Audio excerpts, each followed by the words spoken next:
Dia yang berpikir, dia ambil keputusan, dia yang berinisiatif, dia yang merencana semuanya. Perut boleh bunyi terus karena lapar. Kalau kepala berkata jangan dulu, masih sibuk, sampai bunyinya berhenti pun capek sendiri, maka tubuh nggak boleh ngambek. Kalau kepala bilang masih harus kerja. Hebat sekali hukum itu. Maka saudara, kalau dalam pernikahan kita menggunakan hukum ini, rumah tangga itu nggak akan ada masalah. Katakan amin. Karena kepala pengambil keputusan. Maka itu hati-hati jadi suami. Jangan sering-sering pusing. Kalau sering-sering pusing kepala ini, tubuh yang menderita karena nggak ada keputusan. Apalagi kalau sudah jadi papa mama. Ingat dalam 1 Tesalonika pasal 2, pengambil keputusan itu papa, bukan mama. Pemberi nasihat itu papa, bukan mama. Nah, ini repotnya. Ayo saya tanya kepada saudara. Semua anak, termasuk kita dulu waktu jadi anak, kita itu lebih gampang, lebih suka minta nasihat papa atau mama. Ayo, mama atau papa? Papa atau mama? Minta nasihatnya pasti ke mama. Heran, kenapa anak ke anak tahu mesti minta nasihat ke mama? Nah ini, maafkan ya mama-mama. Mama-mama di dunia ini adalah figur yang gampang. Anaknya minta apa-apa pasti boleh. Karena mama yang paling tahu betapa susahnya mengandung dan melahirkan. Maka itu mama nggak pernah bisa tegas. Jadi pengambil keputusan untuk anak juga papa. Anak-anak itu belok kiri atau belok kanan atau terus atau balik, itu papa nyetir. Maka itu kalau jadi mama Intan, ingatnya nggak boleh KB. Anakmu paling dikit harus 6. Si Rosus sudah bilang, siap-siap ya, keluarga Lim siap terima lebih 6 cucu dari mereka. Ya apalagi Intannya anak tunggal loh, pasti papa mau banyak cucu. Betul nggak sih ya? Pengen banyak cucu ya? Saya sudah pesan sama mereka, kalau kerepotan taruh nabiri, masih luas tanahnya di sana. Nah, ketika anak-anak minta nasihat, bilang tunggu papamu pulang. Maka itu kamu nggak pulang-pulang, awas. Serius, saudara. Maka itu kenapa banyak papa yang diganggu dan dirusak oleh si jahat. Karena penasihat itu papa, kepalanya. Ketika anak-anak harus memutuskan satu masalah yang penting dalam hidupnya, penasihatnya nggak pulang-pulang, maka itu generasi ini hancur ketika para ayah dirusak oleh si iblis. Siap judi jadi kepala?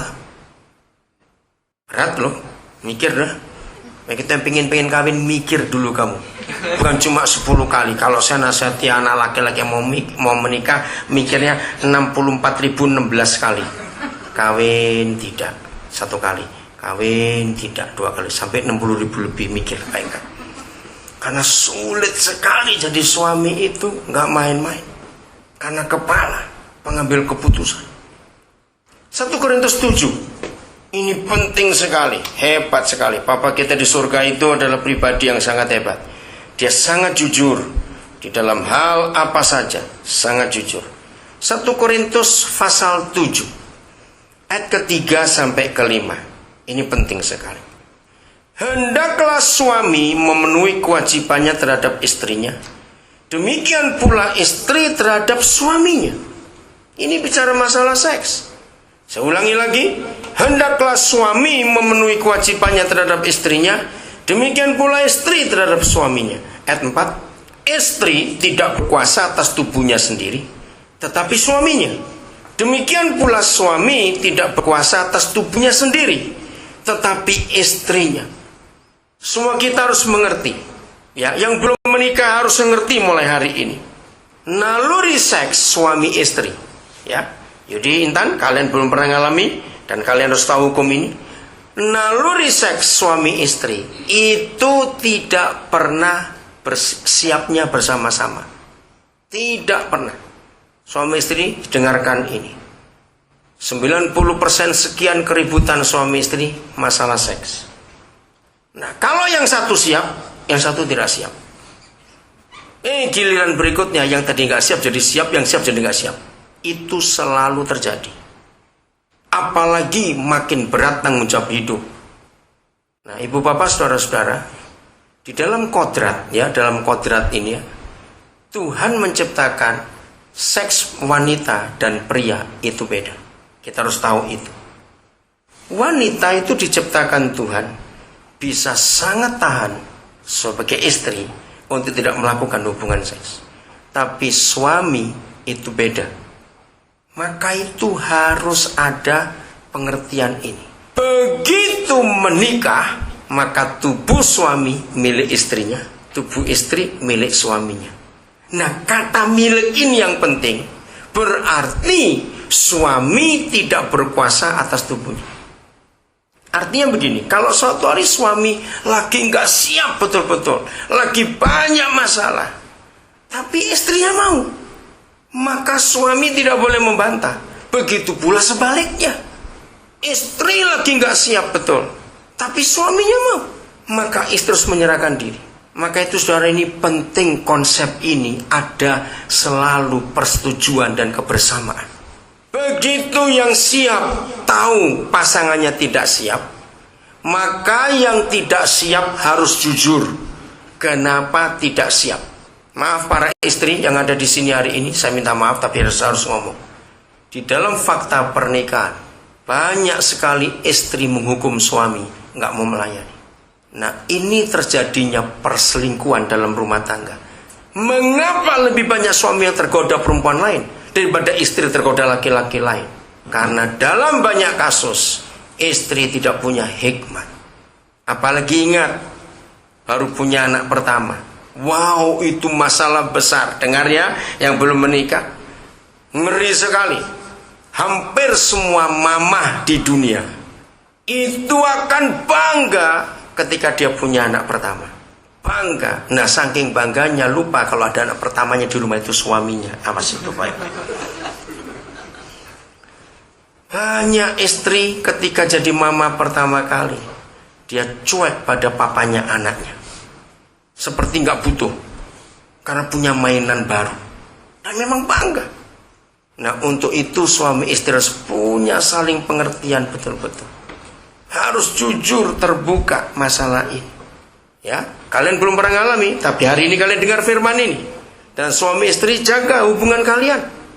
Jadi lagi sekali saya katakan, ketika sudah menikah, maka pasangan masing-masing yang mempunyai hak atas tubuh pasangannya, bukan milik sendiri tubuhnya itu. Harus selalu bersama-sama mengambil keputusan. Siap menolong. Yang sudah siap menolong yang tidak siap. Ayat 5. Ayat 5. Janganlah kamu saling menjauhi, kecuali dengan persetujuan bersama untuk sementara waktu, supaya kamu mendapat kesempatan untuk berdoa. Sesudah itu hendaklah kamu kembali hidup bersama-sama, supaya iblis jangan menggodai kamu, karena kamu tidak tahan bertarak. Maka itu, maaf anak-anak muda, kalau kalian menikah alasannya begini, maaf ya, setiap kali ada orang mau menikah saya mesti tanya alasannya apa. Kalau alasannya gini, aduh saya tuh nggak tahan godaan seks, maka engkau jangan menikah. Kalau menikah hanya karena seks, hancur rumah tanggamu.